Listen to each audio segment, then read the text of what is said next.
Yes. Good evening, all. This is Byomkes Meher. I welcome all of you in this Unacademy studio. Rise, let's crack UPSC CSC. और आज मैं बात करूंगा Syed dynasty के बारे में. In my previous videos, I've discussed about slave dynasty. उसके बाद मैंने डिस्कस किया था Khilji dynasty. Then I have discussed about the Tughlaq dynasty and today I am going to discuss about Sayyid dynasty. हालांकि सैयद डायनेस्टी के जो रूलर थे इतने ज्यादा इंपॉर्टेंट नहीं है एग्जामिनेशन पॉइंट ऑफ व्यू. ठीक है. So already I have discussed slave, Khilji, Tughlaq. आज मैं डिस्कस करूंगा सैयद और next videos I will discuss about the Lodi dynasty. ठीक है. So in this videos I will discuss about the Sayyid dynasty. उससे पहले देखिए 60 डेज का क्रैश कोर्स लेके आ रहे हैं आप लोगों के सामने जो YouTube में है. 20th मार्च से लेकर 20th मई तक within 60 days we will cover entire syllabus for the prelims as well as mains. So in this topic Siddharth Arora sir पढ़ाएंगे 2 बजे पॉलिटी. 7 AM एंड 11 AM पे current affairs and science and tech Rahul Bhardwaj sir, और मैं लूंगा आपका history and economics, और Ajit Tiwari sir लेंगे 7:30 पे environment and geography. So this is my number and this is also telegram app GS by Byomkesh Meher. आप join कर सकते हो. एंड 10 साल से आप लोगों की सेवा में पढ़ा रहा हूं. एंड प्लस कोर्सेज का फायदा देखिए, लाइव क्लासेस मिलेगा, doubt clearing classes, 1-to-1 doubt clear कर सकते हो आप. Again experience educator will be there, pre recording videos होगा, unlimited access to the plus courses, weekly mock test होंगे और shortcut tips anytime and anywhere you can see that.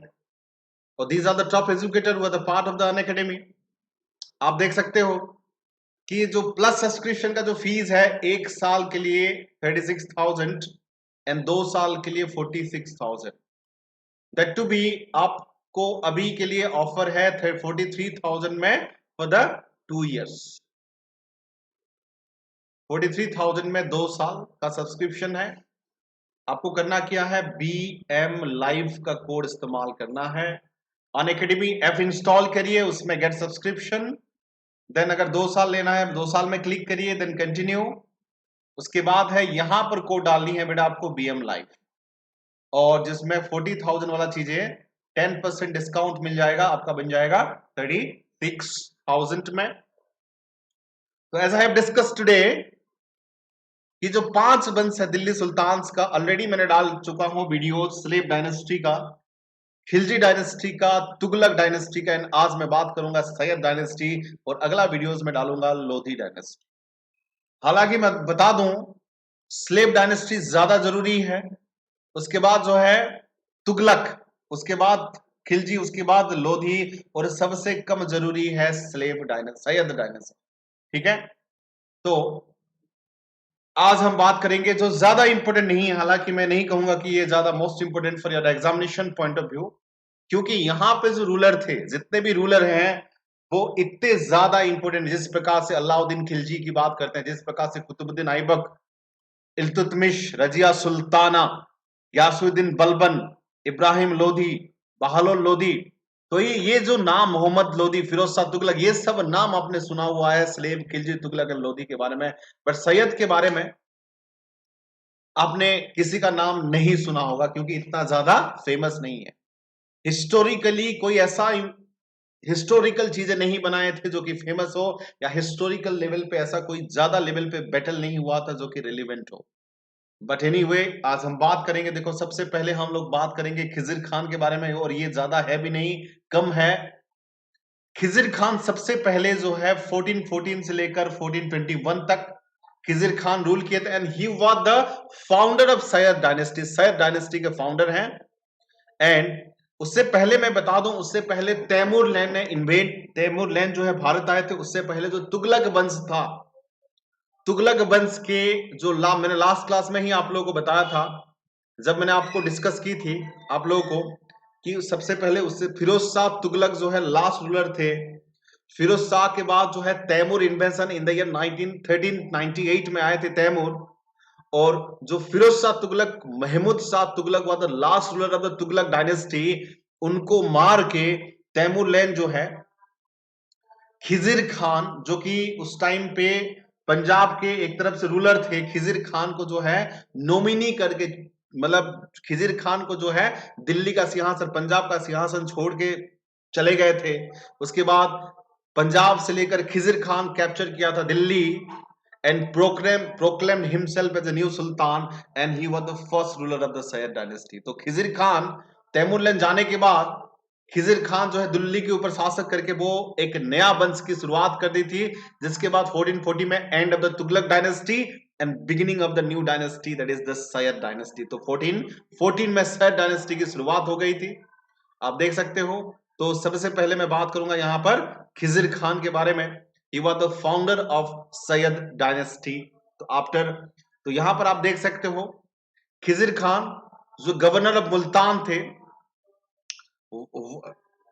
Khizr Khan was the governor of the Multan under the Firoz Shah Tughlaq. Firoz Shah Tughlaq के under काम करे थे, वो governor थे मुल्तान के। And when Timur invaded India, Khizr Khan join him. जब जो है खिजिर तैमूर ने भारत आए थे, उस टाइम पे उसको सपोर्ट किए थे, और Timur appointed him as the governor of Multan and Lahore. उसके बाद जो है तैमूर उसको मुल्तान के और लाहौर के गवर्नर बना दिए। और तैमूरलैंड के जाने के बाद 1414 में एक उन्होंने दिल्ली पे ऊपर कैप्चर करके अपने आप को एक नया सुल्तान के हिसाब से घोषित कर दिया था।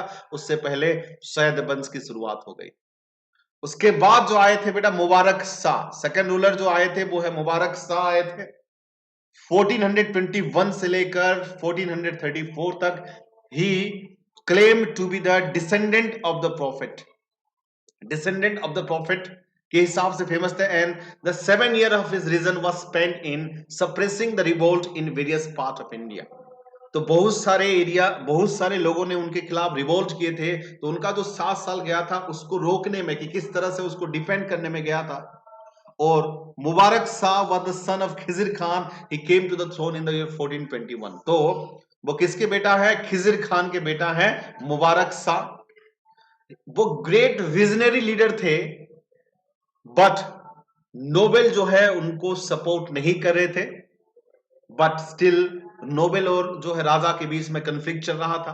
हालांकि मुबारक शाह एक सिटी बनाया था on the bank of the river, Yamuna river के साइड में, उसका नाम था मुबारकाबाद। एक शहर बनवाए थे जिनका नाम है Mubarakabad, city on the bank of the river Yamuna. तो ये जो चीजें हैं, यमुना रिवर के साइड में मुबारकाबाद उन्होंने बनाया था शहर। उसके बाद आते हैं बेटा मुबारक शाह के बाद मोहम्मद शाह आते हैं। Mohammad Shah was the nephew of Khizr Khan, ठीक है।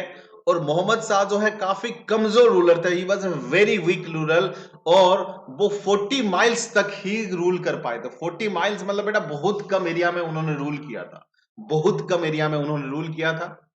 ड्यूरिंग हिज रीजन, मतलब इतना ज्यादा कैपेबल रूल नहीं थे, इतना ज्यादा अच्छे एफिशिएंट रूलर नहीं थे। और last on the during of the region of Mohammad Shah Bahlol Lodi to capture and he failed. मतलब बहालोल लोदी ने काफी कोशिश की थी, प्रयास की थी कि मोहम्मद लोदी के साथ लड़ाई करे लेटर, बट जो है मोहम्मद लोदी उस टाइम पे सक्सेसफुल नहीं हुए थे। और last ruler of the Sayyid dynasty, उसका नाम है आलम शाह, 1445 से लेकर 51 तक। हालांकि बहालोल लोदी के डर से मोहम्मद लोदी जो है बडौन चले गए थे और वहां पर रहने लगे। तो इसी का मौका का फायदा उठाते हुए बहालोल लोदी जो है दिल्ली के ऊपर कैप्चर कर दिया था। लोग ये मानते हैं कि वो खुद ही, आलम शाह खुद ही जो है दिल्ली सिंहासन छोड़कर चले गए थे, क्योंकि बहालोल लोदी कैप्चर करने वाला था। जान बचे तो लाखों पाए, मतलब जान है तो जहान है, ये कहा जाता है। तो अपने जान के डर में वो खुद, अगर पूछे जाते हैं कि कौन सा वंश जो है बिना लड़ाई किए आया था, वो है लोधी वंश। क्योंकि लोधी वंश के डर से, बहालोल लोधी के डर से आलम शाह खुद ही घर छोड़कर चले गए थे, और बहालोल शाह को इजी हो गया, जो कि दिल्ली के ऊपर कैप्चर करना चाहते थे, और ऑटोमेटिकली वो जाने के बाद दिल्ली को कैप्चर कर दिया गया। और ये माना जाता है कि आलम शाह जो है बदौन में रहने लगे बहालोल शाह के डर में। और कौन सा रूलर है अगर पूछा जाए जो कि सिंहासन छोड़कर चले गए थे, वो सैयद डायनेस्टी होगा।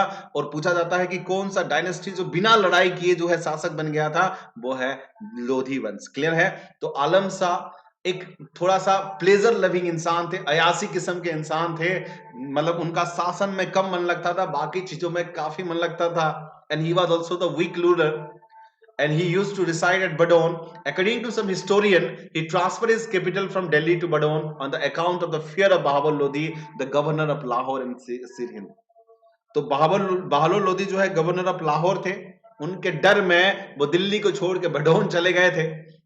एंड उसी का मौका का फायदा उठाते हुए बहादुर लोधी ने दिल्ली को ऊपर कैप्चर कर दिया था 1451 में। And Alam Shah continue to live at Badaun till his death in, और उनका डेथ हुई थी 1748 में। तो यहाँ पर बडौन में रहकर जो है आलम शाह छोड़ दिए थे, क्योंकि उनको पता था कि बहालोल लोधी को वो कैप्चर नहीं कर सकते, हरा नहीं सकते। जिसके बाद जो है लोधी वंश का पतन हो गया था। मैंने बताया था कि सैयद वंश इतना ज्यादा इंपोर्टेंट नहीं है। जैसे कि मैंने प्रीवियस क्लास में बात की थी स्लेव वंश के बारे में, सारे रूलर्स के बारे में बात की थी, कुतुबुद्दीन ऐबक, इल्तुतमिश, रजिया सुल्ताना, गयासुद्दीन बलबन, मोहम्मद कैकवाबत, सारे रूलर के। खिलजी वंश में बताया था मैंने, मोहम्मद बिन खिलजी वंश में अलाउद्दीन खिलजी, जलालुद्दीन खिलजी। तुगलक डायनेस्टी में मैंने बात की थी, फिरोज शाह, देन गयासुद्दीन तुगलक, देन मोहम्मद बिन तुगलक, फिरोज शाह तुगलक, लेटर फिरोज शाह तुगलक। सैयद वंश का मैंने बात किया था। बट कोई भी रूलर ऐसे नहीं थे कि बड़े लेवल पे लड़ाई हुई हो, कोई भी रूलर ऐसे नहीं थे कि बड़े लेवल पे कुछ हिस्टोरिकल चीजें बनाई हो, बड़े लेवल पे हिस्टोरिकल मोन्यूमेंट बनाई हो। इसलिए सैयद वंश में फिर से बता रहा हूं, इतना ज्यादा इंपॉर्टेंट नहीं है। मैंने जितना बताया वो एग्जाम के लिए सफिशिएंट है। कोई भी ऐसा काम नहीं किए थे उनके बारे में पढ़ा जाए। बट यस, ये चार वंश जो है slave, Khilji, Tughlaq and Lodhi, important रखते हैं। और मैं स्लेव डायनेस्टी, खिलजी और तुगलक ऑलरेडी मैं कर चुका हूं, आप उसको देखिए। और आने वाला वीडियोस जो आएगा कल या परसों आएगा, जो ट्यूसडे के दिन आएगा, लोधी वंश, उसको भी जरूर देखना, ठीक है। बट ये सैयद वंश में ज्यादा जरूरी नहीं है, आप ज्यादा कोई मटेरियल्स देखने की जरूरत नहीं है, कोई स्टडी करने की जरूरत नहीं है। मैंने जितना पढ़ा है एग्जाम के लिए उतना पढ़िए, बस काफी है, इतना ज्यादा इंपॉर्टेंट नहीं है। क्लियर है पॉइंट? तो आज के लिए इतना ही। Thank you all, have a nice day, take care.